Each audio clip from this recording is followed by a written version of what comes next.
The billionaire's son was failing every test. The janitor who mopped the floors at night was the only one who knew why. Preston Callahan had 8 weeks to pass his classes or lose his inheritance, $40 billion hanging on chemistry. Formulas he couldn't understand and calculus problems that made his head spin. His father had already called the lawyers. His teachers had already given up.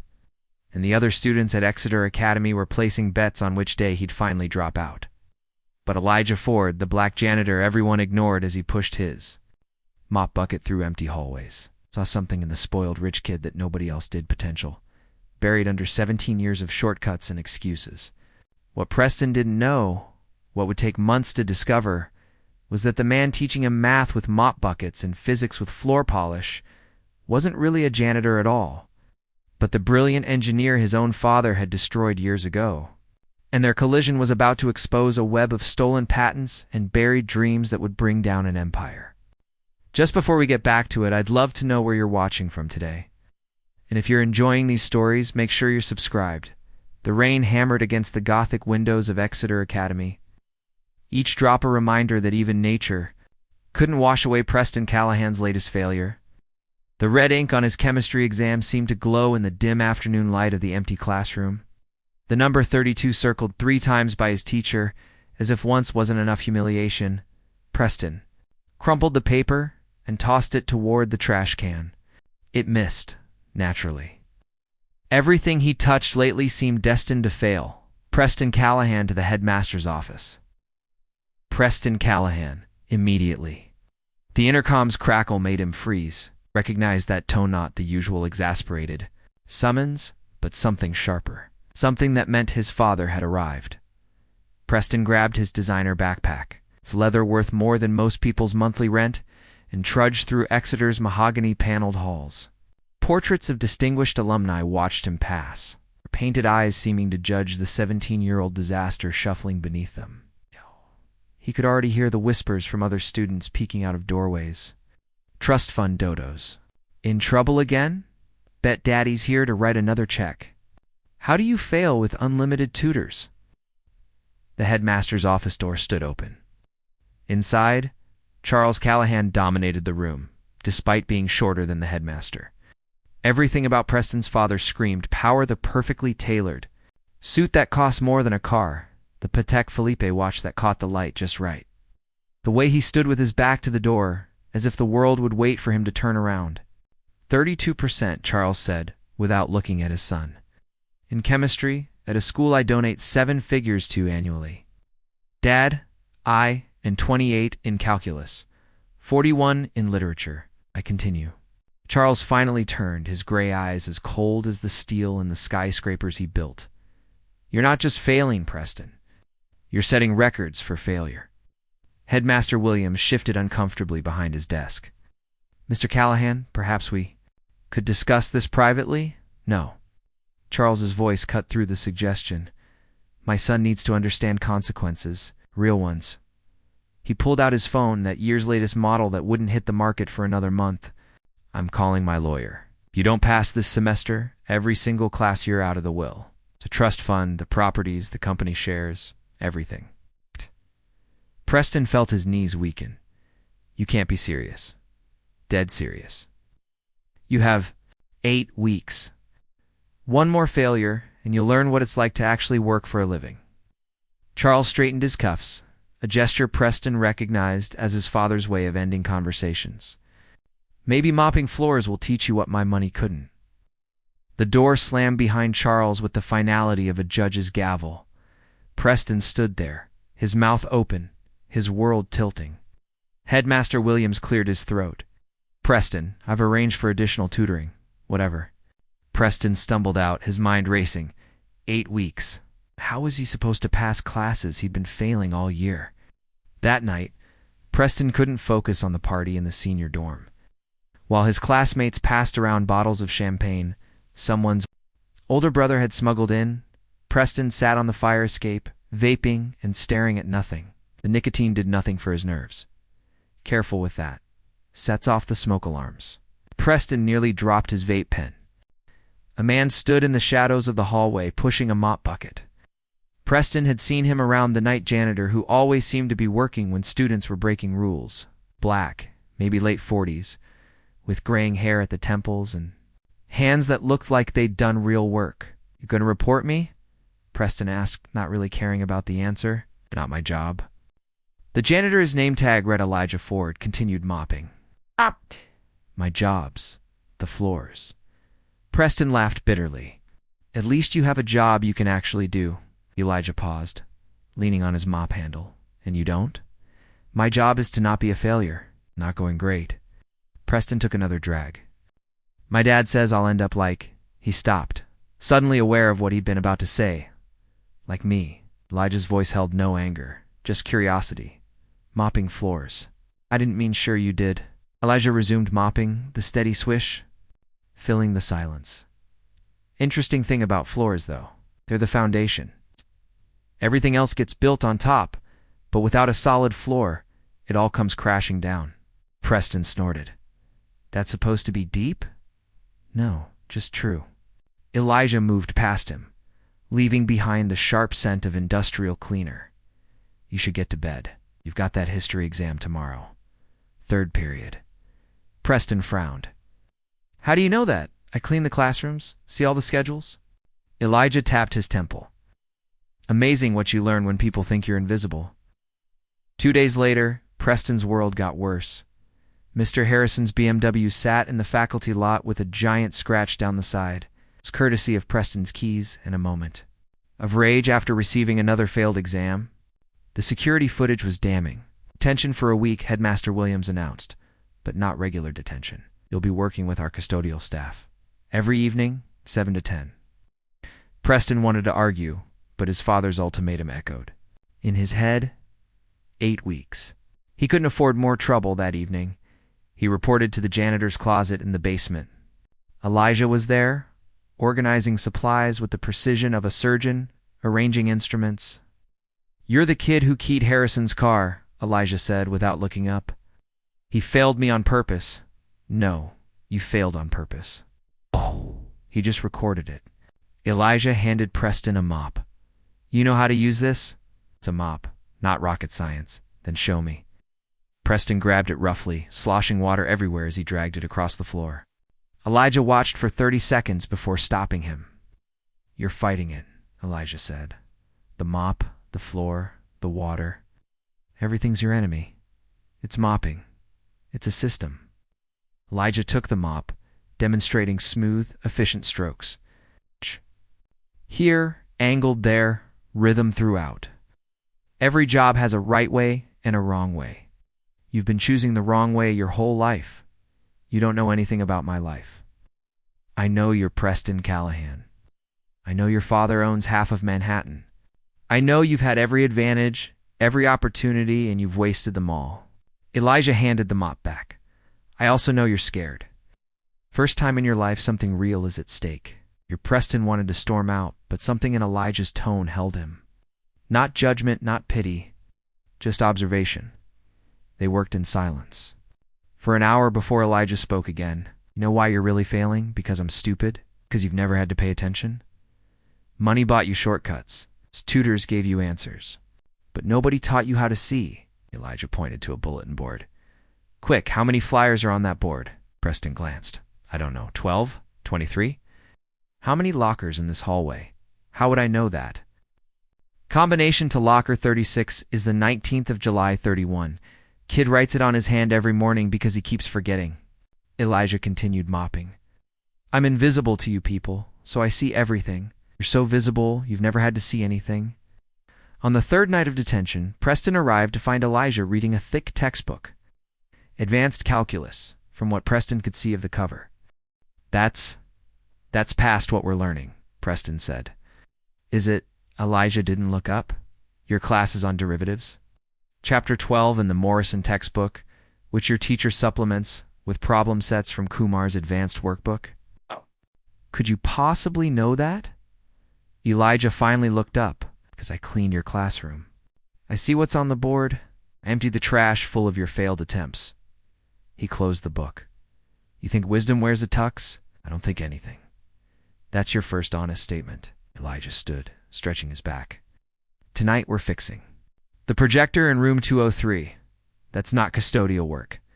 Everything's custodial work when you're the custodian. Come on. Room 203's projector had been broken for weeks. Teachers had been complaining. Tech support had been called twice, but nothing had been fixed. Elijah pulled over a chair and examined the device. "Tell me what you see," he said to Preston. "A broken projector. Look closer." Preston reluctantly climbed on another chair. "There's dust in the vents, and that cable looks loose." "Good. What else?" "I don't know. The bulb housing is cracked. So what's the real problem?" Preston thought about it. Multiple problems? The dust is causing overheating. The loose cable means intermittent connection. And the cracked housing is letting more dust in. Elijah smiled, the first real smile Preston had seen from him. "Now you're seeing? Fix it? I don't know how." "Then learn." It took them an hour. Elijah guided but never touched the projector himself, making Preston work through each problem. When the projector finally hummed to life, displaying a perfect image on the wall, Preston felt something he hadn't experienced in years: genuine accomplishment. "You could have fixed that in 5 minutes, Preston said. But then you wouldn't. "Have learned anything? Why do you care if I learn?" Elijah packed up his tools. "'Cause 40 years ago, someone cared if I learned. Changed my whole life." "Were you? Were you always a janitor?" "No one's always anything, kid. We're all just becoming something else." On the last night of detention, Preston found himself actually disappointed it was ending. He'd started noticing things: how Elijah organized supplies by frequency of use, not alphabetically.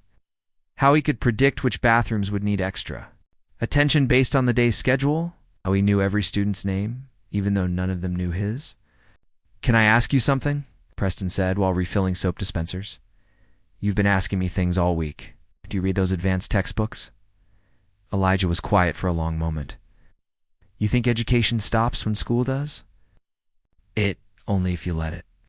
Elijah pulled out his worn notebook, pages filled with calculations and diagrams. "Every problem I see, I try to solve. Leaky pipe? That's fluid dynamics. Efficient cleaning route? That's optimization theory. Nobody certificates my learning anymore, but that doesn't mean I stop." Preston looked at the notebook more carefully. The mathematics were beyond anything he'd seen, even in advanced placement courses. "This is ... This is really complex stuff." "Complex. Might as well understand it, but what's the point? You're still ... double quotes." Preston caught himself. "Still mopping floors." Elijah laughed. "Yeah, I am. But I'm the best damn floor mopper in this school.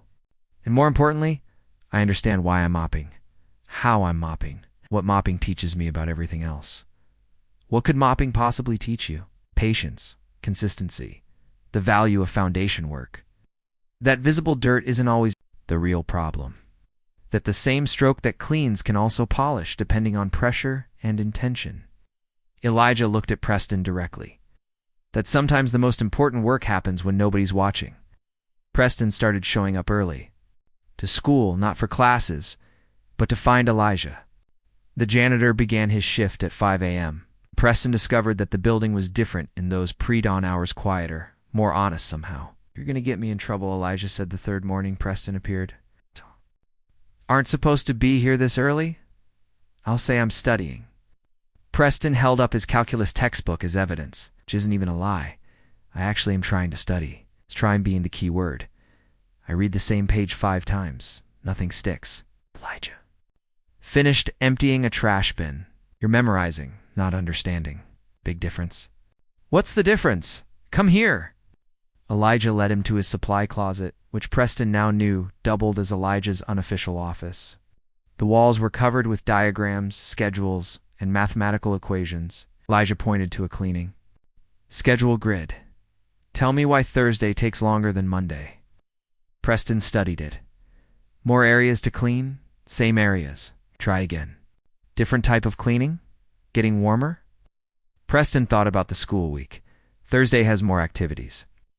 Drama club, debate team, late sports practices. More people using spaces for longer. More accumulated dirt, more trash.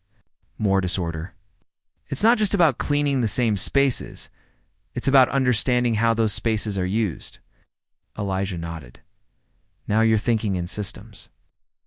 Your math problem isn't different. You're trying to memorize formulas instead of understanding why the formula exists. He pulled out a piece of paper and drew a simple curve. Derivative. What is it? Rate of change. But what does that mean? Elijah grabbed an apple from his lunch bag and rolled it across the table. Speed changes as this rolls. Starts fast. Slows down. The derivative tells you exactly how that change happens at every moment. I get that conceptually, but no buts. If you get it conceptually, you can get it mathematically. The math is just the language we use to describe what's already happening. Elijah wrote out an equation. This isn't abstract. This is that apple rolling. For the next hour before students arrived, Elijah taught Preston calculus using mops, buckets, and cleaning routes. Everything became tangible, real. When Preston finally looked at his textbook again, the formulas seemed less like foreign language and more like descriptions of things he could visualize. Why didn't my teachers explain it like this? Preston asked. Maybe they did. You weren't ready to listen. Elijah started preparing for his regular rounds. There's something you need to understand, Preston. I'm going to tell you the one secret that changed my life. Preston leaned in, expecting something profound about mathematics or studying. If you treat failure like a teacher, it'll give you more than success ever will. That's it. That's everything. Elijah picked up his mop bucket. Success makes you feel good. Failure makes you better. But only if you study it, understand it, learn from it. Most people run from failure. The smart ones dissect it. Over the next weeks, Preston found himself seeking out Elijah more frequently. Their conversations ranged from homework help to life philosophy, always during those early morning hours when the school belonged to them. You weren't always a janitor, Preston said one morning. It wasn't a question anymore. Elijah was quiet, focusing on scrubbing a particularly stubborn stain. No, what were you? Someone who thought he was smarter than everyone else. Turns out I was only half right. I was smart, but so were the people who knew how to play the game better. What game? The one your father's winning at? Elijah's voice held an edge Preston hadn't heard before. The one where innovation matters less than connections, where patents matter less than lawyers, where being right matters less than being powerful. Preston wanted to ask more, but Mr. Hargrove appeared in the hallway. The young math teacher always arrived early, his ambition as visible as his poorly fitting suits. Callahan. What are you doing here? Hargrove's eyes narrowed. And why are you talking to maintenance staff? I'm studying, Preston said, holding up his textbook. With the janitor? I was just asking him to unlock the library. Preston lied smoothly. Hargrove looked between them suspiciously. The library doesn't open for another hour, which is why I needed it unlocked. Elijah had already moved away, pushing his bucket down the hall, becoming invisible again. But Hargrove watched him go with an expression Preston didn't like. Next week, Preston took his first exam since starting his morning sessions with Elijah. When papers were returned, he stared at the result in disbelief. 71%. A C-. His first passing grade in months, he practically ran to find Elijah that afternoon. Finding him fixing a broken desk in an empty classroom, I passed. Preston waved the exam. I actually passed. Sound surprised, aren't you? Elijah tested the desk's stability. You're smart, Preston. You've just been lazy. There's a difference between can't and won't. My father won't believe this. I'll think I cheated, did you? Then who cares what he thinks? Elijah moved to another broken desk. Your father measures everything by results, but process matters more. You're learning how to learn. That's bigger than any grade. But Preston's improvement didn't go unnoticed. Hargrove requested to see his exam, going through it line by line, looking for evidence of cheating. Finding none only seemed to make him more suspicious. Nobody jumps from 30s to 70s overnight, Hargrove said during class, loud enough for everyone to hear. Mr. Callahan, perhaps you'd like to solve this problem on the board? Since you've apparently become such a mathematics enthusiast. Preston stood, his hand shaking slightly. The problem was complex, involving multiple derivatives. 2 months ago, he wouldn't have known where to start. But as he looked at it, he heard Elijah's voice in his head. Break it down. What's it really asking? He worked through it slowly, methodically. Not perfectly. He made 2 small errors, but his methodology was sound. When he finished, the class was silent. Interesting approach, Hargrove said coldly. Not the standard method. It works, doesn't it? It's time. Preston's transformation extended beyond academics. He started noticing things, really noticing. He saw how the shy freshman David Park always ate lunch alone. He observed how the debate team captain struggled with her stutter when nervous. He noticed how the afternoon light hit the library windows at exactly 3:47, creating a perfect study spot that everyone else missed. He even apologized to Jennifer Morrison, a scholarship student he'd mocked months earlier for her secondhand textbooks. "What's your angle?" she asked suspiciously. "No angle. I was an ass, I'm sorry." She studied him like he was a science experiment. "You're different lately." "I'm trying to be." "Why?" Preston thought about it. "'Cause someone showed me that being better is possible," his father called that evening. Preston could hear office sounds in the background. Charles Callahan never stopped working. "Principal Williams tells me you're showing improvement," his father said without preamble. "I'm trying, Dad. Trying isn't succeeding. It's a start." Charles laughed, but it wasn't warm. "You sound like a motivational poster." "The real world doesn't care about trying, Preston. It cares about results. Maybe that's the problem with the real world. Excuse me. Nothing." "I heard you've been coming to school early. Studying, yes. Good. Keep it up. But remember, Preston, this isn't about becoming a better person, or whatever nonsense they're filling your head with. This is about securing your future, your inheritance, your position. What if I want to earn my position?" Another laugh. "Earn. Preston, your job isn't to earn. Your job is to inherit, to manage what I've built. Don't confuse effort with purpose." After the call ended, Preston sat in his dorm room, staring at nothing. A knock interrupted his thoughts. It was David Park, the shy freshman. "Hey, I heard you're doing better in math now," David said nervously. "Could you maybe help me with something?" Preston almost said no. He barely understood the material himself. But then he thought about Elijah, always teaching, always patient. "Sure, come in." They worked for 2 hours. Preston found that explaining concepts to David actually helped him understand them better. When David finally got it, his face lit up. With the same joy Preston had felt fixing that projector. "Thanks, man, really." "No problem. Come by whenever." After David left, Preston walked to the one place he knew he'd find clarity. Elijah was in the basement, working on something at his desk.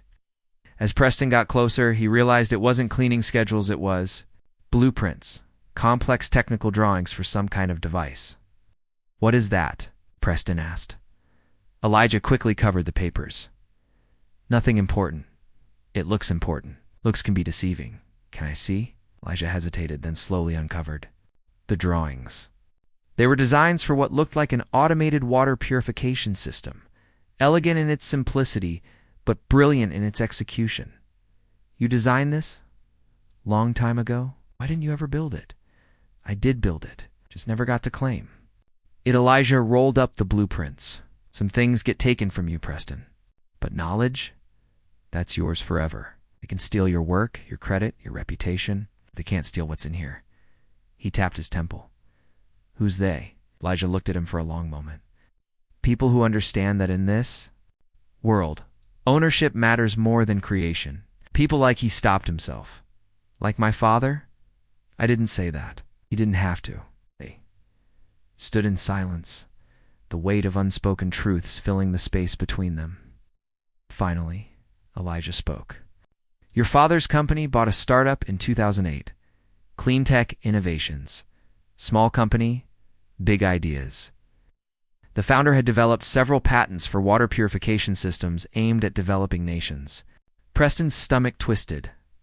What happened to the founder, accused of stealing proprietary information? Couldn't afford the legal fight. Lost everything. Elijah's voice was carefully neutral, but Preston heard the pain underneath. "The patents got buried. Apparently, they weren't profitable enough. It was you. You were the founder. Elijah didn't confirm or deny it. Just started packing up his things. It's late. You should get back to your dorm. Elijah, some stories don't have happy endings, Preston.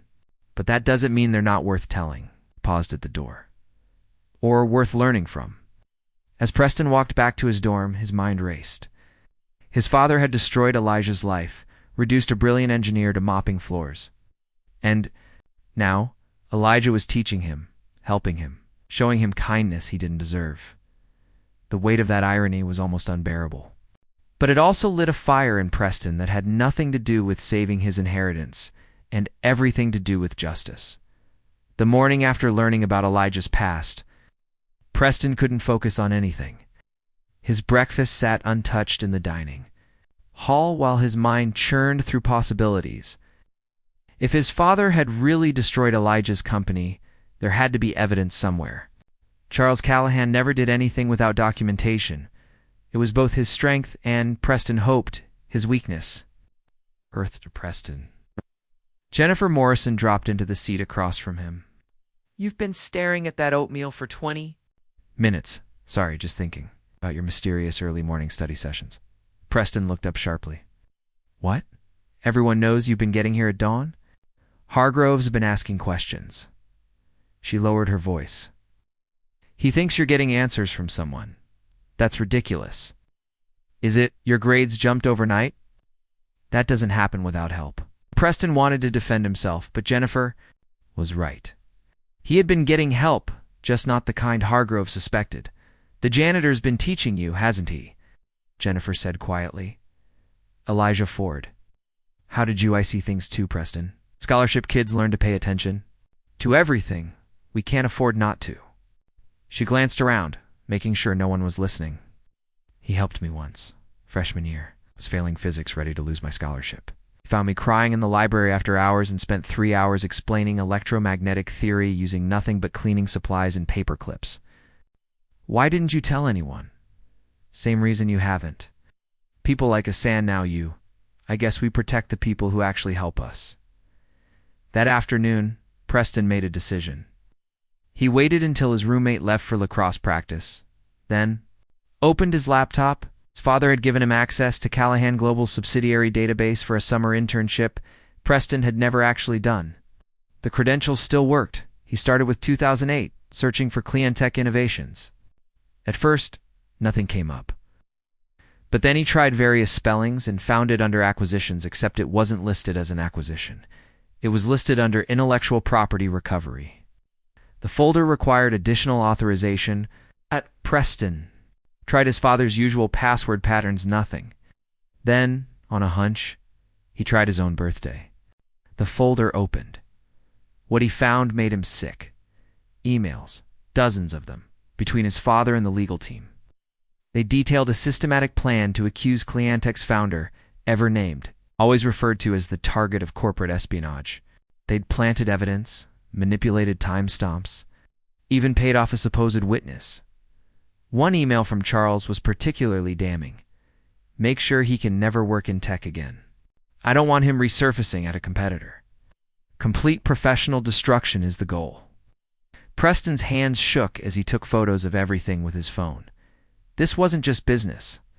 This was deliberate, malicious destruction of a man's life. What are you doing? Preston spun around. David Park stood in the doorway, looking concerned. David, you scared me. Your door was open? I came to ask about the calculus homework, but... David's eyes went to the screen. Is that Callahan? Global system. Preston quickly closed the laptop. You can't tell anyone? I won't. But Preston, what's going on? You look like you've seen a ghost. Preston debated for a moment, then made another decision. Can you keep a secret? A big one? David nodded, closing the door behind him. Preston told him everything about Elijah, stolen patents, his father's role. David listened without interrupting, his expression growing more shocked with each detail. We have to do something, David said when Preston finished. You helped me when you didn't have to. Now I'm helping you. David pulled out his own laptop. My older brother's a journalism major at Columbia. He's always talking about document verification and building cases. We need to organize this evidence properly. We worked through dinner, missing it entirely. David proved surprisingly adept at organizing information, creating a timeline that clearly showed the pattern of theft and destruction. But they needed more specifically. They needed Elijah's original patents to prove they predated Callahan Global's versions. Those have to be filed somewhere, David said. Patent office? Maybe? Or Elijah might have copies. Preston stood up. I need to talk to him. He found Elijah in the maintenance tunnels beneath the school, a maze of pipes and electrical systems that students weren't supposed to know about. Elijah was examining what looked like old architectural blueprints spread across a makeshift table. You shouldn't be down here, Elijah said without looking up. I know what my father did to you. Elijah's hand stilled. Do you now? Cleantech Innovations, the water purification patents, the false accusations. Preston pulled out his phone. I have proof. Put that away. But we could what? Elijah finally looked at him, his eyes tired. One of the most powerful men in New York. With what lawyers? What money? What influence? With the truth? Elijah laughed bitterly. The truth. Preston, I had the truth 17 years ago. Look where it got me. That was then. Things are different now. Social media, viral justice. Is that what you think this is about? Justice? Elijah rolled up the blueprints. I made peace with what happened. I'm not looking for revenge. Then what are these? Preston gestured to the blueprints. Old dreams. Elijah picked up a cardboard tube from a dusty shelf and pulled out a rolled document. My original patent applications, never filed. Your father's team destroyed my reputation before I could submit them. Preston unrolled one carefully. The design was elegant. Brilliant hand definitely predated anything in Callahan Global's portfolio. This could prove everything. Proving and winning are different things. Elijah took the patent back. Your father has resources I don't. He could bury me in legal fees before we even got to court. Then we don't go to court. We go public. Preston, stop. This isn't your fight. Yes, it is. Preston's voice cracked with emotion. You've taught me more in 2 months than anyone has in 17 years. You've shown me who I could be instead of who I was supposed to be, and my family destroyed your life. I can't just ignore that. Elijah studied him for a long moment. Your fire burns too fast, kid. Let it mature before you torch bridges. Some bridges need burning, not when you're still standing on them. Before Preston could respond, footsteps echoed in the tunnel. What? Both froze. The footsteps grew closer, and then Hargrove appeared, his face triumphant. I knew it, he said. Callahan and the janitor? This explains everything. Mr. Hargrove, Elijah said calmly. These tunnels are restricted, save it. I've been watching you two for weeks. The early morning meetings, the sudden great improvement. You've been feeding him answers. It's not Preston started. I have photos, Hargrove interrupted. Time-stamped. You together, before every major test? He pulled out his phone, showing blurry but identifiable images. The disciplinary board will be very interested. I've been tutoring him, Elijah said. That's all. A janitor tutoring advanced mathematics, please? Hargrove's smirk widened. This is academic fraud. We'll both be expelled. Well, Preston will be expelled. Will be fired and probably arrested. Preston felt the world tilting. Expulsion meant losing everything, his inheritance, his future, any chance of helping Elijah. Unless, Hargrove continued, we can come to an arrangement. What kind of arrangement? Elijah asked quietly. There's a faculty position opening next year, advanced mathematics. I want your recommendation, Preston. Your father's on the board of trustees. You're blackmailing us? I'm being practical. Everyone wins.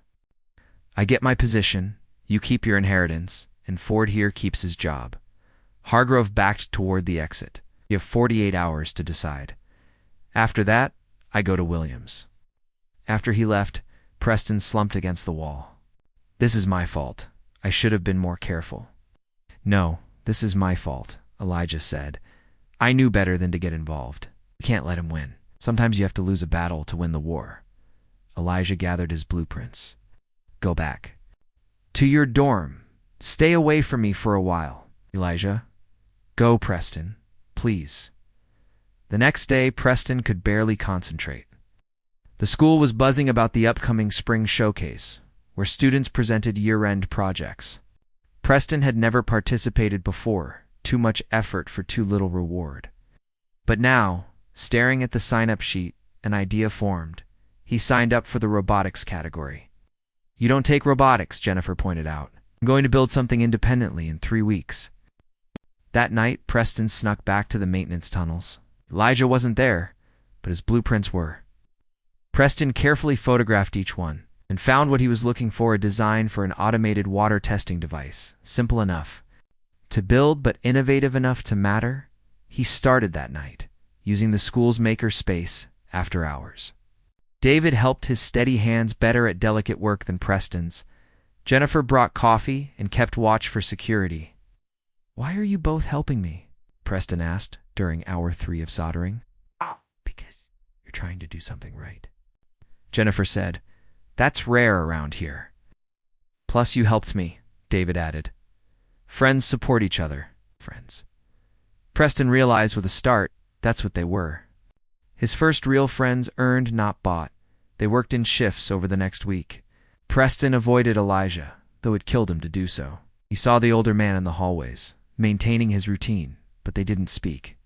Hargrove watched. Them both with satisfaction, believing his threat had worked.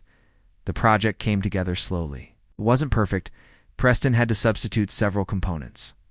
And the programming was held together by David's coding skills and prayer. But it worked. The device could test water quality in real time, sending data to a smartphone app that Jennifer had somehow cobbled together. We should test it, David suggested. They took it to the school pool. First, chlorine levels detected perfectly. Then to the pond behind campus, algae and bacteria levels accurately measured. Finally, to the drinking fountains, all clean, except for one in the east wing that showed concerning lead levels. Hey, this actually works, Jennifer said, amazed. Preston, this could be huge. It's not mine, Preston admitted. The design is Elijah's. I just built it, then credit him. That's the plan. 2 nights before the showcase, disaster struck. Preston arrived at the makerspace to find his project destroyed. Someone had taken a hammer to it, leaving nothing but scattered components and broken dreams. The security footage had been mysteriously corrupted, but Preston knew. The satisfaction on Hargrove's face the next morning confirmed it. Shame about your project, Hargrove said in the hallway. Guess you'll have to withdraw from the showcase. Preston wanted to punch him. Instead, he said, 48 hours aren't up yet. 24 hours left. Tick-tock. That evening, Preston found Elijah in his closet office. They hadn't spoken in a week. I destroyed it, Preston said without preamble. The project I was building. Your design. Elijah looked up from his notebook. I know. You know? Hargrove bragged about it in the faculty lounge. Thought no one was listening to the janitor. Elijah stood up. Why were you building my design? To show everyone what you created. To give you credit, I told you to leave it alone. Couldn't. Not after everything. Preston's voice broke. You're the only person who's ever seen me as more than my last name or my bank account. You taught me that failure could teach me. Well, I'm learning. I'm learning that sometimes doing right means losing everything. Eyes. Then he walked to a filing cabinet Preston had never seen him open. Inside were component circuit boards, sensors, processors. I've been building things for years, Elijah said, keeping them hidden. But maybe, maybe it's time to stop hiding. They worked through the night. Not just the two of them, Preston texted David and Jennifer, who arrived with coffee and determination. Even a few other students Preston had helped recently showed up, word spreading quietly through the dorms. By dawn, they had rebuilt the water tester, but better. Elijah's experience combined with the students' energy created something extraordinary. It wasn't just functional, it was elegant. It needs a name, David said. Project Phoenix, Preston said immediately. Built from the ashes of what was destroyed. The morning of the showcase, Preston stood in the auditorium, exhausted but determined. The space was already filling with parents, board members, and college recruiters. His father, would arrive soon, expecting to see his son fail one more time. "You ready for this?" Jennifer asked, adjusting the display board they'd created. "No," Preston admitted, "but I'm doing it anyway." The showcase began with the usual presentations: volcano models, poetry readings, historical reenactments. Preston's project was scheduled last, which meant hours of growing anxiety. Then he saw him. Charles Callahan entered the auditorium like he owned it, which he partially did. His presence changed the energy of the room, people unconsciously moving out of his way. He took a seat in the front row, his expression already dismissive. Hargrove was there too, sitting with the faculty judges, kept checking his watch, waiting for Preston to either withdraw or fail spectacularly. Preston Callahan presenting. "Project Phoenix," the announcer called. Preston walked to the stage, his hands surprisingly steady. Behind him, David and Jennifer wheeled in the device. In the audience, Preston spotted Elijah in the back corner, almost invisible in his janitor's uniform. 6 months ago, Preston began, his voice carrying across the silent auditorium. "I was failing everything. Every test, every assignment, every expectation. I was the joke of Exeter Academy, the billionaire's son who couldn't pass basic chemistry." Few uncomfortable laughs rippled through the audience. His father's expression hardened. "Then someone taught me something revolutionary," he said. "If you treat failure like a teacher, it'll give you more than success ever will." That person was a janitor. A man who cleans our halls at night, who everyone ignores, who most of you have never noticed. Preston clicked to his first slide, a photo of Elijah he'd taken secretly, showing him reading advanced textbooks during his break. "This janitor taught me calculus using mop buckets. He explained physics through the rhythm of floor polishing. He showed me that intelligence doesn't wear a suit, and wisdom doesn't require a degree on the wall." The audience was fully engaged now, leaning forward. "But here's what I learned later: this janitor, Mr. Elijah Ford, is actually a brilliant engineer. Years ago, he designed revolutionary water purification systems that could have changed lives in developing nations. His designs were stolen, his reputation destroyed, his life's work buried by people who valued profit over progress." Preston clicked to the next slide. Elijah's original patent drawings. Project Phoenix is built from his designs. Not stolen, shared, taught, passed on from someone who refused to let failure destroy his ability to create. He demonstrated the device, testing water samples in real time. The lead contamination in the East Wing fountain caused gasps. The ability to detect microscopic impurities impressed the college recruiters. "But this isn't just about water testing," Preston continued. "It's about recognizing brilliance wherever it exists. It's about understanding that the people we ignore might be the ones with the most to teach us." He looked directly at his father. "I've learned that inheritance isn't about money or property or position. It's about knowledge passed from one generation to the next. Elijah Ford gave me an inheritance worth more than any trust fund he taught me how to learn, how to fail, how to build, and how to see people for who they really are." The presentation ended with a slide showing side-by-side photos Elijah's original designs and Preston's built version. Text reading: "Original designer, Dr. Elijah Ford, former MIT engineer. Builder, Preston Callahan, forever student." The auditorium erupted. Not just applause, but something more: recognition, revelation, respect. People were pulling out phones, recording, sharing. Within minutes, #Phoenix prototype was trending locally. Preston saw various reactions simultaneously. Hargrove's face draining of color. His father's expression cycling through surprise, anger, and something unreadable. But most importantly, he saw Elijah in the back, tears streaming down his face. "That was incredible," Jennifer whispered as Preston left the stage. "It's not over," Preston replied. It's watching his father stand and leave without a word. An hour later, Preston's phone exploded with notifications. The video had gone viral. "Billionaire son credits janitor for success" headlines were everywhere. But more importantly, people were researching Elijah's story, finding traces of clean tech innovations, asking questions about what really happened.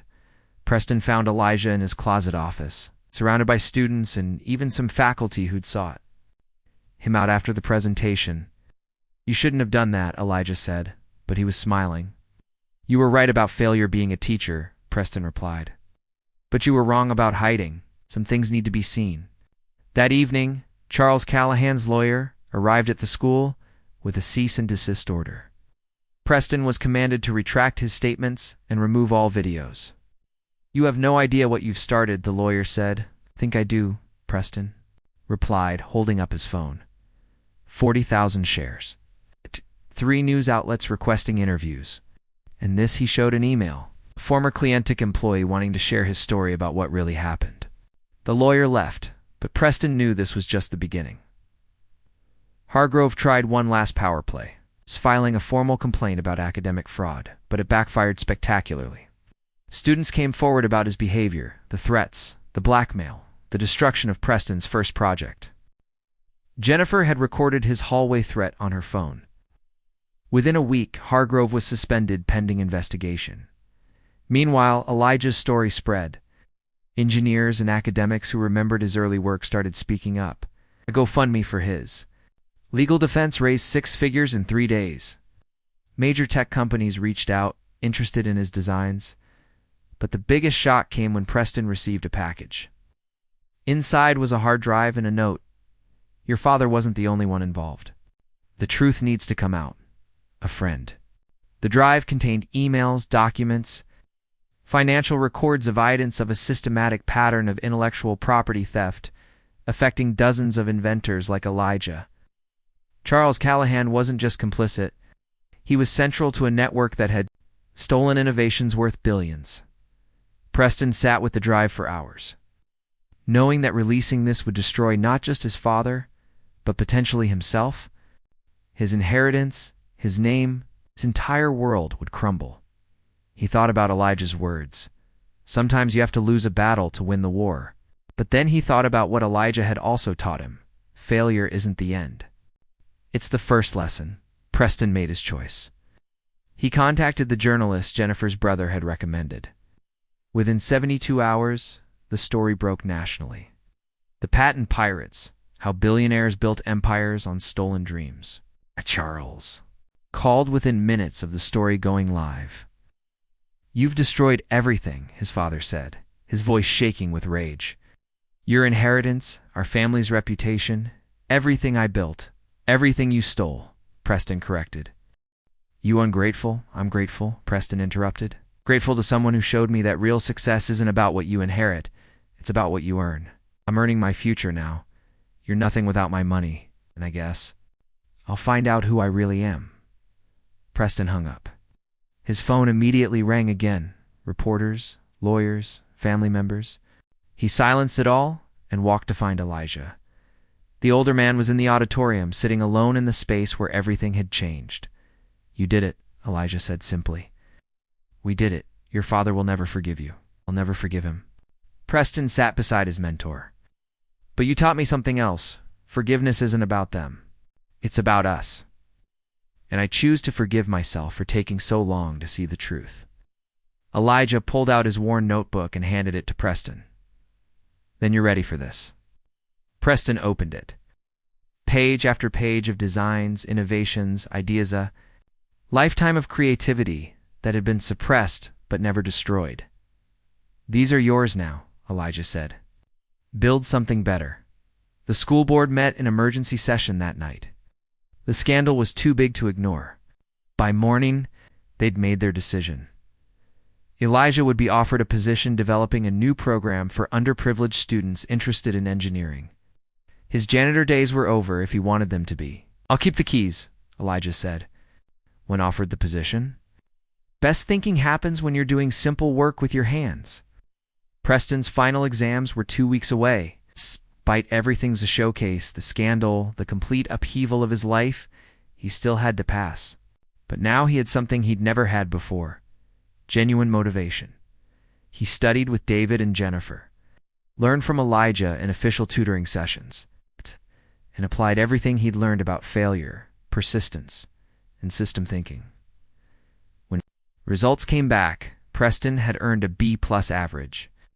Not spectacular by Exeter standards, but for him, it was a miracle. He'd passed. He'd actually earned his success. The graduation ceremony was subdued. Charles Callahan didn't attend. But in the audience, Preston saw Elijah, David, Jennifer, dozens of others whose lives had been touched by recent events. Preston wasn't asked to give a speech. It's controversial now.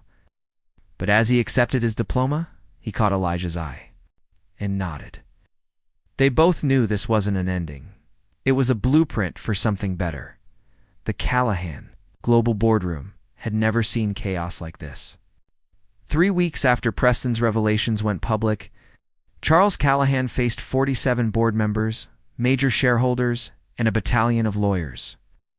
The mahogany table that had hosted billion-dollar deals now served as a tribunal.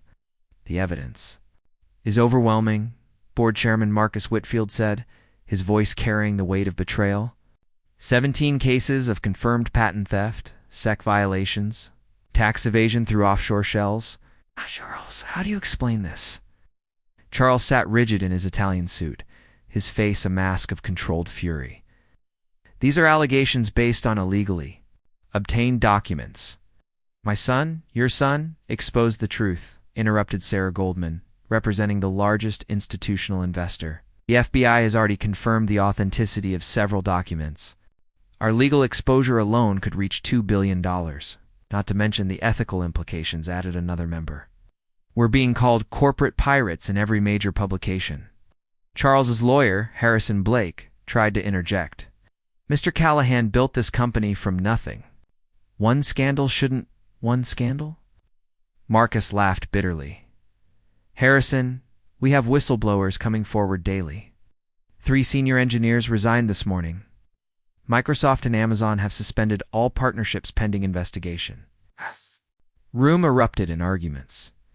Through it all, Charles remained silent.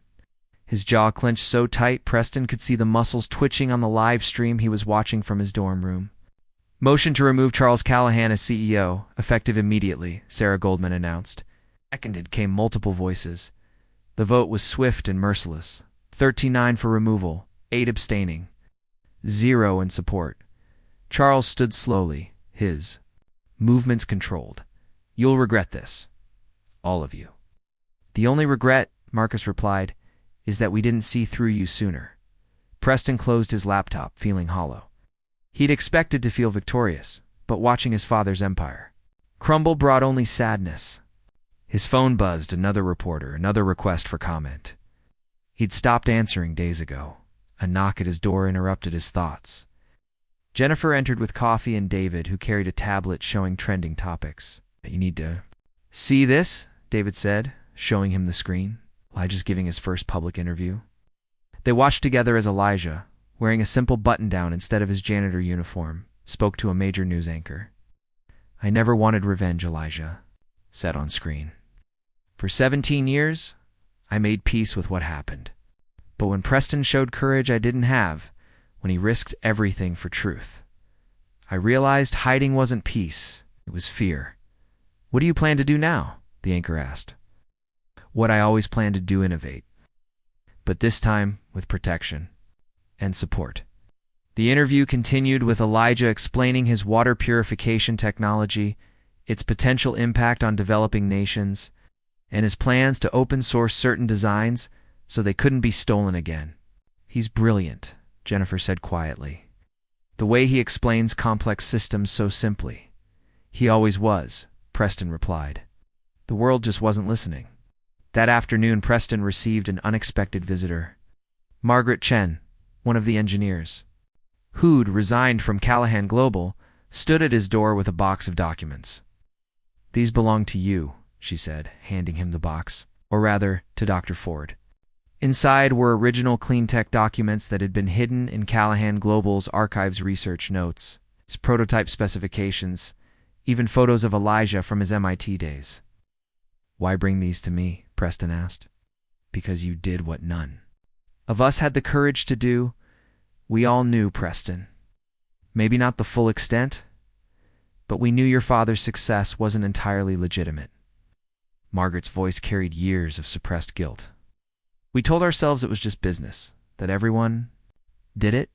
But watching you stand up to him, watching you choose integrity over inheritance, ... It shamed us all. Not too late to make it right. No, it's not. She pulled out a USB drive. This contains everything I know about the patent theft network. It goes beyond your father. There's a whole system. Judge Richmond, Senator Bailey, even some people at the patent office itself. Preston stared at the drive. This is dangerous. So is what you did, but you did it anyway. Margaret turned to leave, then paused. Your father wasn't always like this, you know. I worked with him 20 years ago when he was starting out. He was brilliant, driven, but also ethical. Something changed him, maybe success, maybe fear of losing it. Don't let the same thing happen to you. That evening, Preston met with the FBI agents investigating the case. They'd set up a temporary office at a hotel near campus. Agent Diana Torres led the investigation, her reputation for taking down corporate corruption preceding her. The information you've provided has opened multiple investigations, she told Preston. But I need to be clear, this will get uglier before it resolves. Your father has resources and connections. He won't go quietly. I know. We can offer you protection if needed. Preston almost laughed. Protection from my own father, from his associates. Some of these people have a lot to lose. Agent Torres pulled out a file. We've already documented 3 attempts to hack your devices. To private investigators following you, and someone tried to access your academic records yesterday. To find dirt on me? To discredit you? Yes. She leaned forward. Your doing is brave, but bravery doesn't stop bullets or lawsuits. Consider your next moves carefully. As if to underscore her point, Preston's phone buzzed with a text from an unknown number. Your girlfriend Jennifer has a nice apartment. A shame if her scholarship got investigated. Preston showed it to Agent Torres, his hands shaking with anger. More than fear? They're threatening my friends now, which means you're winning. Desperate people make desperate moves. She took a photo of the message. We'll increase surveillance on your associates. But Preston, you might want to consider stepping back, letting us handle it from here. No, Preston said firmly. Elijah didn't step back when teaching me meant risking his job. I won't step back now. The next morning brought unexpected news. Charles Callahan had been arrested at his Manhattan penthouse. Charges were extensive: fraud, conspiracy, tax evasion, and racketeering. The image of him in handcuffs broadcast. Globally, should have felt like justice. Instead, Preston felt only emptiness. His phone rang. His mother, who'd divorced Charles when Preston was 12 and moved to Europe. Preston, darling, I just saw the news. Are you all right? I'm fine, Mom. You're not fine. You've just destroyed your father. He destroyed himself. I just exposed it. Eleanor Callahan was quiet for a moment. I'm proud of you. I know that sounds terrible, but I am. Your father and I. The reason I left wasn't just personal. I discovered some of his business practices and couldn't be part of it, but I was a coward. I took my settlement and ran. You stayed and fought. I had help. At this. Janitor the news keeps mentioning Elijah, and yes, I'd like to meet him someday. Anyone who could teach you what I couldn't must be extraordinary. After the call, Preston walked across campus to the building where Elijah now had a proper office. The nameplate read Dr. Elijah Ford, Director of Innovation Outreach. Beside, Elijah was surrounded by students explaining something on a whiteboard. The key isn't the technology, Elijah was saying. It's understanding the problem the technology solves. Too many inventors create solutions looking for problems. Real innovation starts with empathy. The students took notes eagerly. When the session ended, Preston entered. Dr. Ford, he said with a slight smile, has a nice ring to it. It's just a title. It doesn't change who I am. Elijah gestured to a chair. Why are you holding up? My father was arrested this morning, I saw. Do you feel? Preston considered lying, saying he was fine, but Elijah had taught him the value of honesty. Lost, guilty, relieved, angry. Everything at once. That's normal. You can love someone and hate what they've done.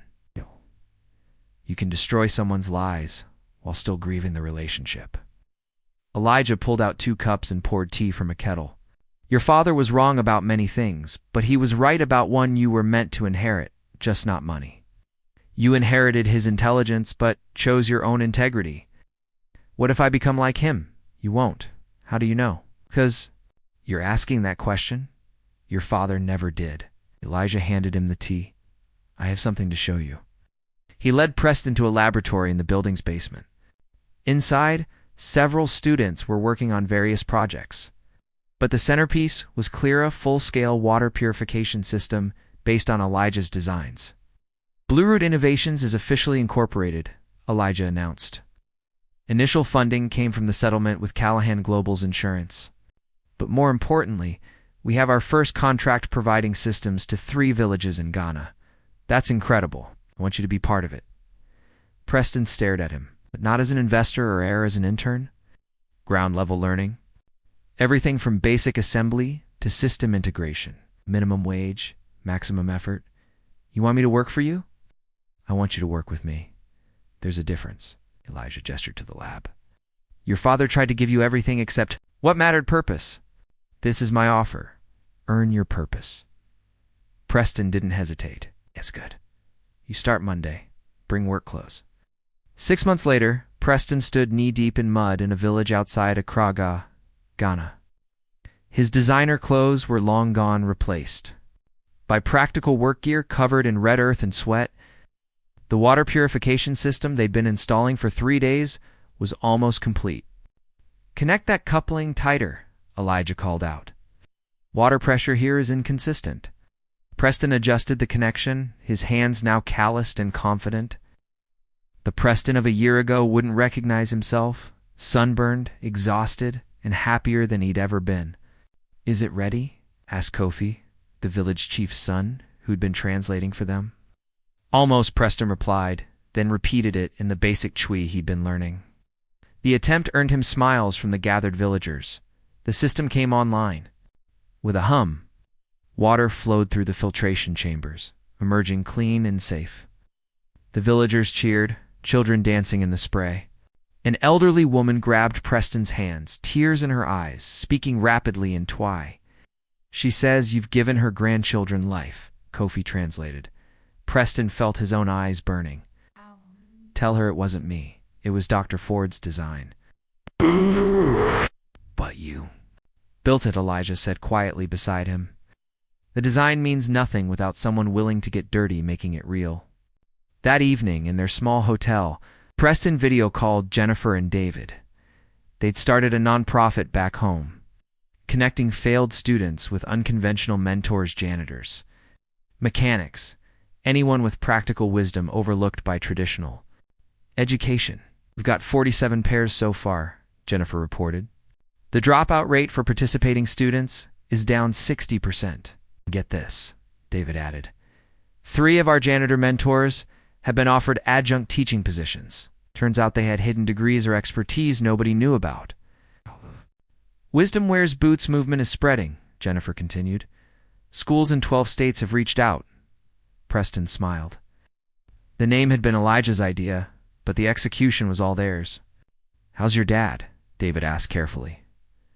Preston's smile faded. Trial starts next month. His lawyers are trying for a plea deal, but the FBI wants maximum sentences. 20 years, potentially.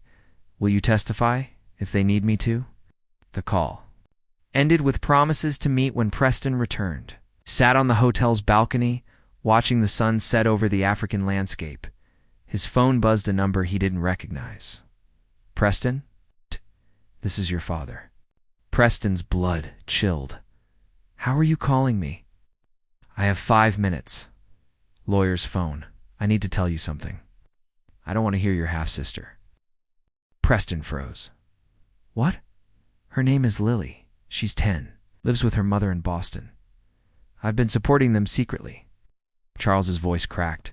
When I go to prison, that support stops. She doesn't deserve to suffer for my sins. Telling me this? Because despite everything, you're still my son, and you're the only one I trust to do the right thing. The line went quiet for a moment. I'm proud of you, Preston. I know that means nothing now, but I am. You became the man. I was too afraid to be. The line went dead. Preston stared at the phone, processing. Sister. Another life affected by his father's choices. He knocked on Elijah's door and explained the situation. What do you want to do? Elijah asked. I want to meet her. Make sure she's okay. Then we go to Boston when we get back. Let you handle this alone? Elijah smiled. Family is complicated, but abandoning family because it's complicated? That's your father's way, not yours. 2 weeks later, Preston stood outside a modest apartment building in Boston. Elijah waited in the car, giving him space. Preston knocked, his heart racing. A woman answered, mid-30s, tired eyes, defensive posture. You must be Preston. Mrs. Davidson. Just Rebecca. Come in. She led him to a small but clean living room. Lily's at school. I wanted to talk first. My father told me your father told you what he wanted you to know. Rebecca's voice was bitter. The truth is messier. We had an affair while he was married to your mother. When I got pregnant, he paid me to disappear. Set us up here sent. Money monthly, but Lily's never met him. How does she know about him? She knows her father is rich and complicated. She doesn't know he's a criminal. Rebecca studied him. Why are you here? Because she's my sister. She shouldn't pay for his mistakes. You're already paying for them. The news says you gave up your inheritance. I gave up his money. My family. Preston pulled out an envelope. This is information about a trust I'm setting up for Lily. Education, living expenses, whatever she needs. It's from money I earned, not his. Rebecca's eyes widened. You don't even know us. No. She's 10 and innocent. That's enough. The door opened, and a girl entered small for her age, with Preston's eyes and their father's stubborn chin. She stopped when she saw him. Mom, who's this? Lily, this is Preston. Your brother? The girl's eyes widened. I have a brother. You do, Preston said, kneeling to her height. And I'm sorry it took so long to meet you. Lily studied him with an intensity that reminded him of Elijah's first assessment. Mom says our dad is complicated. He is. Are you complicated? Smiled. I'm trying to be simple. Want to help me? She nodded, and somehow, that small gesture began healing something Preston didn't know was broken. Over the following months, Preston split his time between Blue Root Innovations, visiting Lily, and preparing for his father's trial. The media attention had died down, but the work continued. Elijah's company grew, hiring former Callahan global engineers who'd left in protest. They developed new products, affordable solar batteries, portable medical diagnostic tools, educational robotics kits for underfunded schools. Preston learned every aspect of the business, from supply chain management to customer service. He made mistakes, costly ones sometimes, but Elijah never berated him. Instead, each failure became a lesson. You're getting good at this, Margaret Chen said one day. She'd joined Blue Root as head of engineering. Have you thought about college? I'm in college, Preston replied. The University of Elijah, I'm serious. MIT has a spot for you if you want it. I pulled some strings. Preston was tempted. MIT had been his dream before everything fell apart. But he looked around the lab, at the work being done, the lives being changed. Maybe someday. Right now, I'm where I need to be. The trial began in September. Preston testified for 3 hours, detailing what he'd discovered, why he'd acted. His father sat 20 feet away, looking older, smaller somehow. When Preston finished, Charles mouthed 2 words, "Thank you." The verdict was guilty on all counts. 15 years minimum, possibility of 20. As they led Charles away, he stopped and looked back at Preston one last time. Preston nodded, not forgiveness, not yet, but acknowledgement. Outside the courthouse, reporters swarmed. But Preston pushed through to where Elijah waited. How do you feel? Elijah asked. Like I'm finally free to build something? Then let's build. They returned to the lab, where a surprise waited.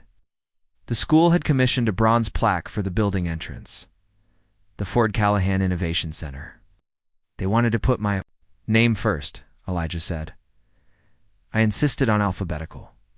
Preston laughed, then noticed something else. A group of students waited inside, all wearing matching t-shirts. Failure is my teacher. What's this? Preston asked. Jennifer stepped forward. The first graduating class of the mentor program. They wanted to meet the person who started it all? That was Elijah. No, Elijah interrupted. I was the teacher. You were the student who chose to learn, and now you're teaching others. That's how real education works, it spreads. Girl, maybe 15, approached nervously. Mr. Callahan? I'm failing everything, just like you were. My parents say I'm hopeless, but seeing what you became, ... maybe I'm not. Preston saw himself in her eyes, lost, scared, but with a spark of hope. He pulled out a notebook, one of many he'd started carrying like Elijah. First lesson, he said, writing as he spoke. Failure isn't your enemy, it's your most honest teacher. Now, let's talk about what you're really struggling with, as he worked with the girl. Elijah watched from the doorway, a proud smile on his face. The janitor who'd become a teacher, watching his student become a teacher too. The cycle continued. Wisdom passed from one generation to the next, proof that inheritance isn't about money or position. It's about knowledge, compassion, and the courage to change. That night, Preston visited his old dorm room one last time before graduation. On his desk was Elijah's original notebook, now worn from constant use. The cover still bore that single line. Now it's your turn. Preston added his own line below it, and I'm ready. 5 years had passed since Preston testified against his father.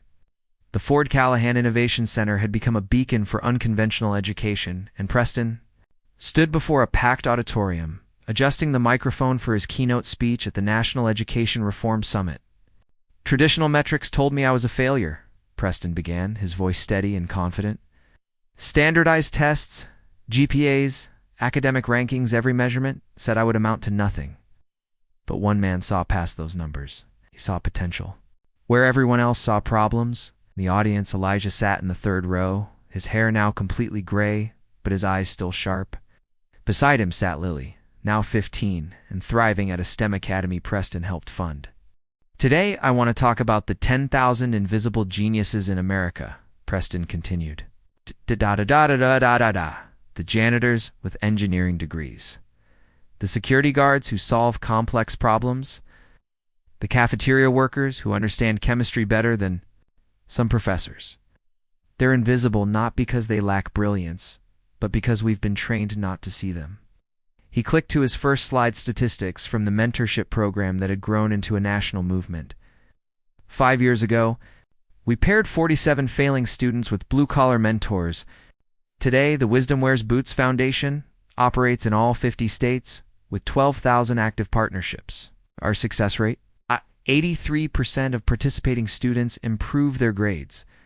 But more importantly, 91% report finding purpose. The audience applauded. Preston waited for quiet. But I'm not here to celebrate statistics. I'm here because one of our mentors needs your help. The screen showed a photo of Marcus Thompson, a school custodian from Detroit Hood. Been mentoring struggling students in mathematics. Marcus has stage 4 cancer. Treatment costs have bankrupted his family. Spent 40 years serving education while being ignored by it. Today, we launched the Invisible Genius Fund healthcare support for the mentors who give everything and ask for nothing. Preston pulled out a check. Blute Innovations is committing $1 million. Who's with us? Hands raised throughout the auditorium. Within 10 minutes, pledges exceeded $5 million. After the speech, Preston found Elijah. Backstage? That was well done, Elijah said simply. I learned from the best. No, you've learned from failure. I just pointed it out. Elijah's expression grew serious. We need to talk, privately. They walked to a quiet corner. Elijah pulled out a medical report. Parkinson's, he said quietly. Early stages, but progressive. Preston felt the world tilt. How long have you known? 6 months. The tremors are still manageable, but they'll get worse. There are treatments, which I'm pursuing. But Preston, we need to discuss succession. At Blue Root, the company needs stable leadership. You're not dying, Elijah. No, but I'm declining. And I'd rather plan while my mind is clear than scramble when it's not. He handed Preston a folder. The board wants you as coup. You've earned it. Preston stared at the offer. 5 years ago, he would have grabbed it without thought. Now, he hesitated. I need to think about it. Good. Never make important decisions. Quickly, Elijah smiled. You really have learned. That evening, Preston visited Lily in Boston. She was working on a robotics project. Her concentration absolute. Need help? He offered. I'm good. Actually better than good. Watch this.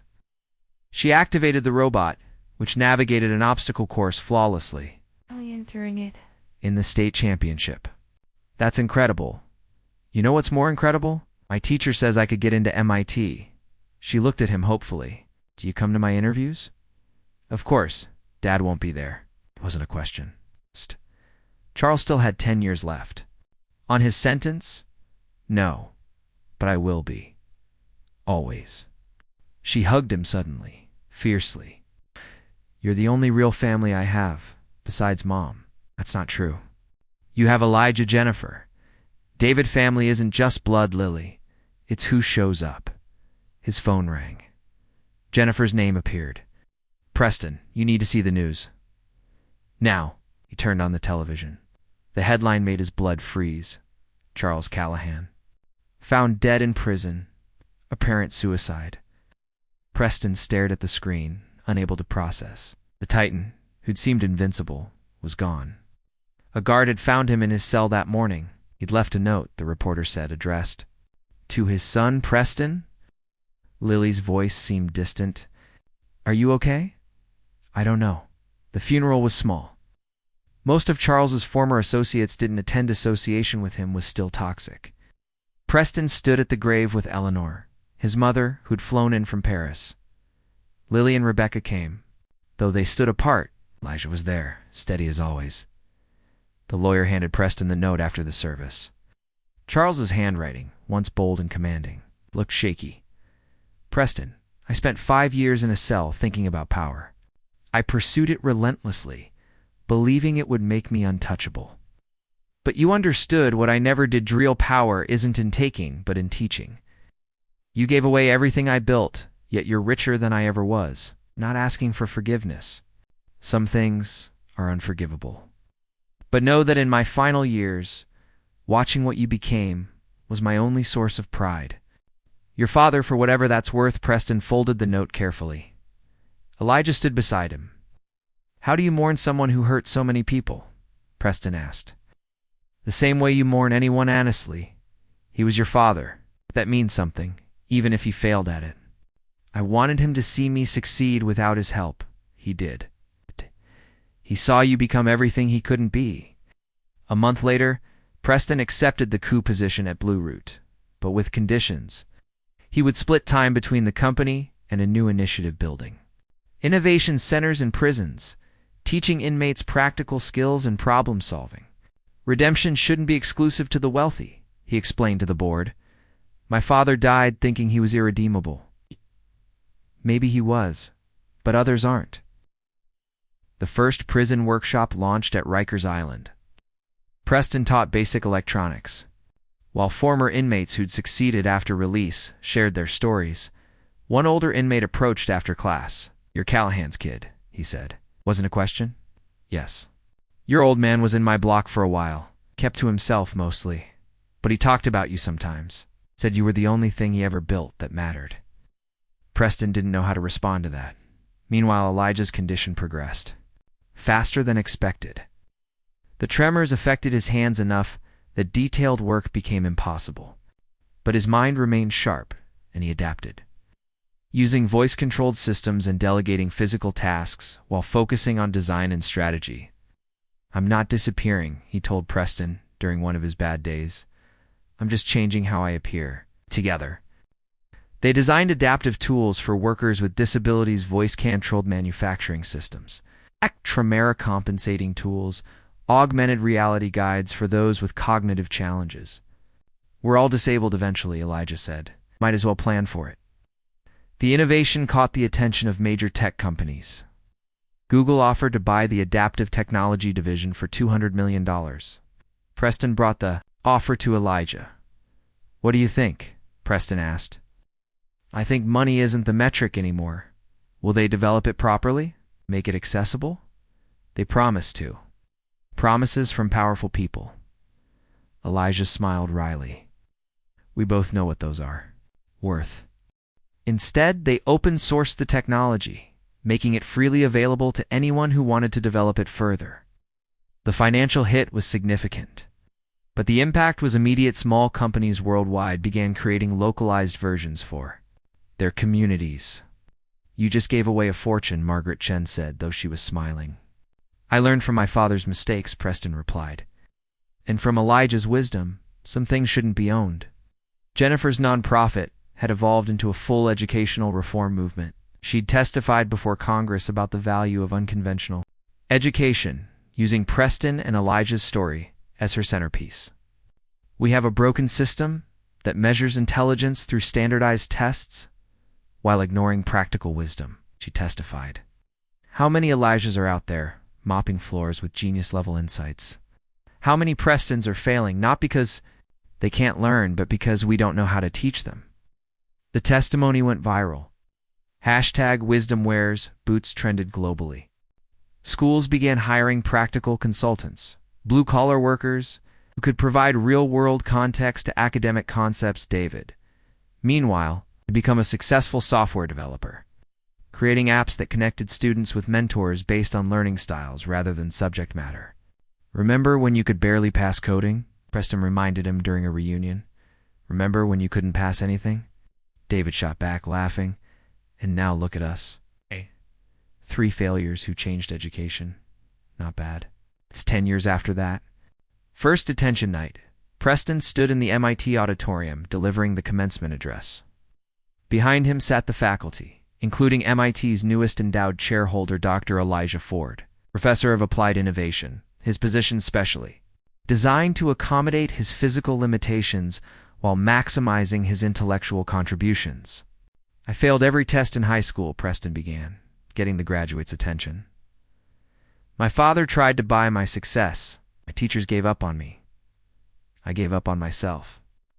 Then a janitor taught me the secret that changed everything. He paused, scanning the young faces before him. Failure, if studied, teaches you the blueprint for success, but only if you're humble enough to learn and brave enough to try again. In the audience, Lily sat in her cap and gown, graduating with honors in mechanical engineering. She'd not only gotten into MIT, but had thrived. Her senior project, an affordable water desalination system, winning 3 national awards.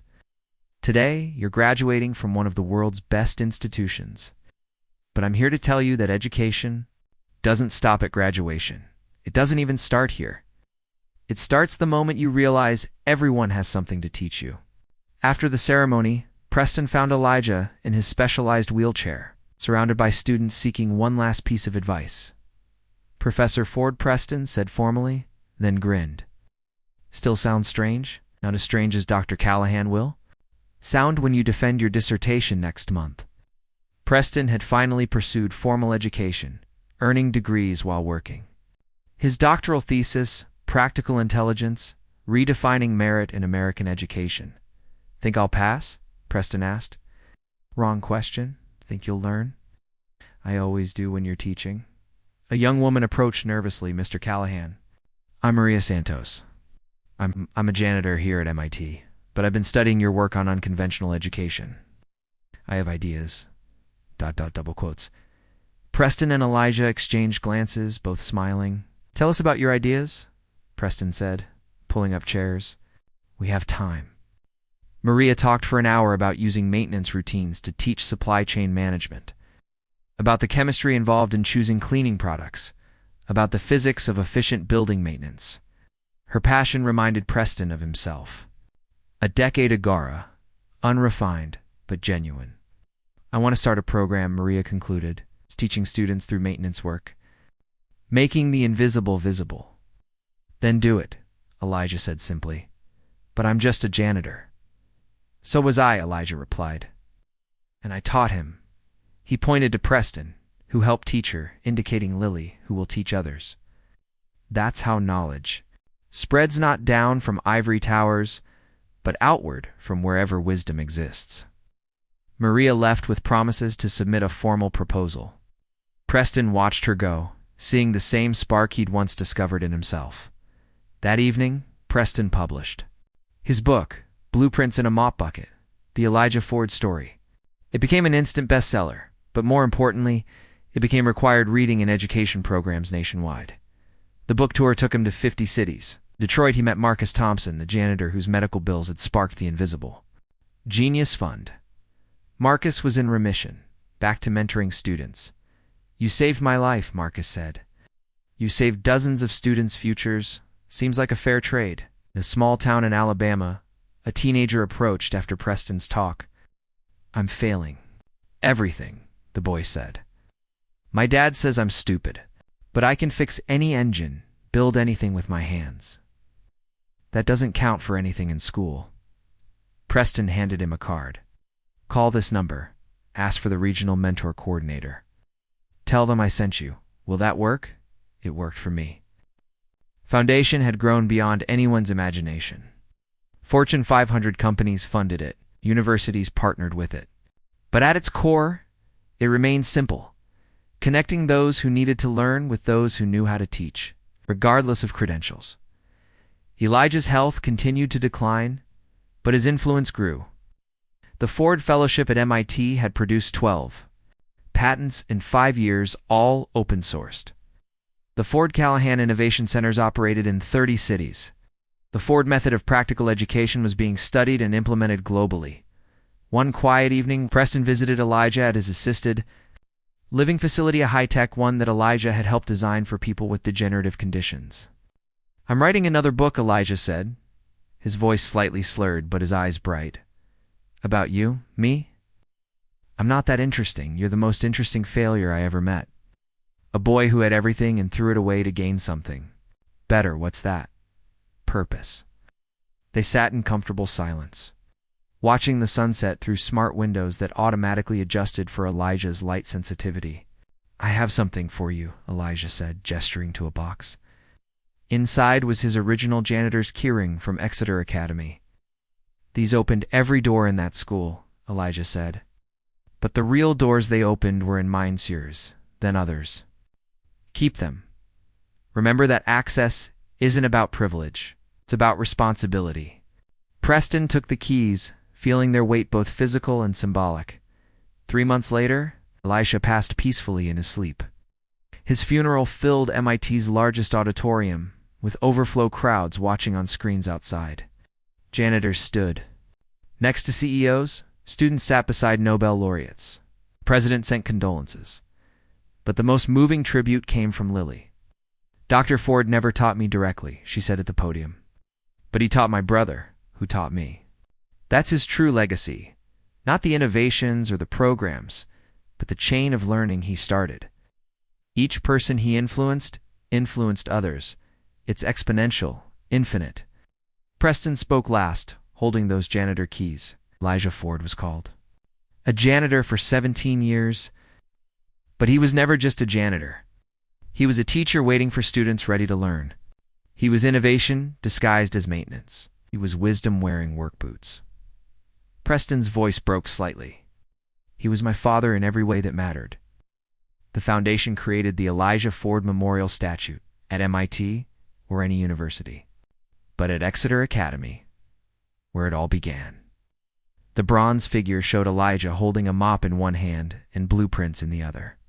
The inscription read, "Greatness often wears overalls." At the dedication, hundreds gathered. Preston spoke briefly. "Elijah taught me that failure isn't the end. It's the first lesson. Today I can say I've failed countless times since meeting him. Failed projects, failed investments, failed attempts to live up to his example. But each failure taught me something. And that's the secret, not avoiding failure, but learning from it." Preston now ran Blue Root Innovations, which had become a certified B Corporation, balancing profit with purpose. They'd developed 93 patents, all open-sourced. Their water purification systems operated in 40 countries, adaptive. Technologies helped millions with disabilities. But Preston's proudest achievement was smaller, more personal.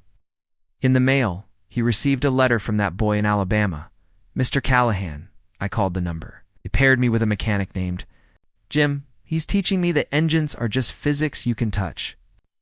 I passed my first math test last week. My dad doesn't call me stupid anymore. Thank you for seeing something in me. Robert Preston kept the letter in his desk, next to Elijah's notebook and his father's final note reminders of where he'd been and where he was going. On the anniversary of Elijah's death, Preston stood at the statue with a small group: Jennifer, David, Lily, Margaret, and others whose lives had been changed. They didn't speak much. They didn't need to. As Preston walked away, a young janitor was cleaning nearby, earbuds in, seemingly invisible to the students passing by. Preston stopped. "Excuse me," he said.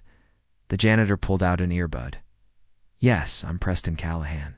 What's your name?" "James. James Washington." "What are you listening to, James?" "Oh, actually a physics podcast. I'm trying to understand quantum mechanics." Preston smiled. "Want to learn something about quantum mechanics you won't find in any podcast?" James nodded, curious. "It's like mopping a floor. You can't predict exactly where each particle of dust will go, but you can understand the probability of where it'll end up. The uncertainty isn't a fluke, it's fundamental to how things work." James stared at him. That ... actually makes sense. Okay, janitor taught me that. Changed my life." Preston handed him a business card. "If you want to learn more, really learn, not just listen, call me." As Preston walked away, he could feel Elijah's approval somehow. The chain continued. One connection at a time. One lesson at a time. One failure transformed into wisdom at a time. Years later, when Preston was old and gray himself, a young reporter asked him about his legacy. "Legacy?" Preston laughed. "I don't have one. I'm just a link in a chain that started with a janitor and continues with every person who realizes that wisdom doesn't wear a tuxedo, wears whatever shows up to work." "But you changed education in America." "Education. I just made sure people heard about it." "What would you want people to remember?" Preston thought about it, fingering the old janitor keys he still carried. "That the world looks down on the ones who sweep," he said finally, "until they're the ones who rebuild it." The reporter left, but Preston remained, standing by the window of his office at Blue Route, watching the city below. Somewhere out there, a janitor was mopping a floor, carrying untold wisdom. Somewhere, a student was failing a test that would teach them to succeed. Somewhere, the chain continued. Elijah's voice echoed in his memory. The secret lives on, and it did. What wisdom are you overlooking simply because of who's delivering it hand? Who might you become if you finally stop to listen? If this story moved you, hit that like button and subscribe for more powerful narratives that challenge everything you think you know about success, failure, and the hidden brilliance that surrounds us every day.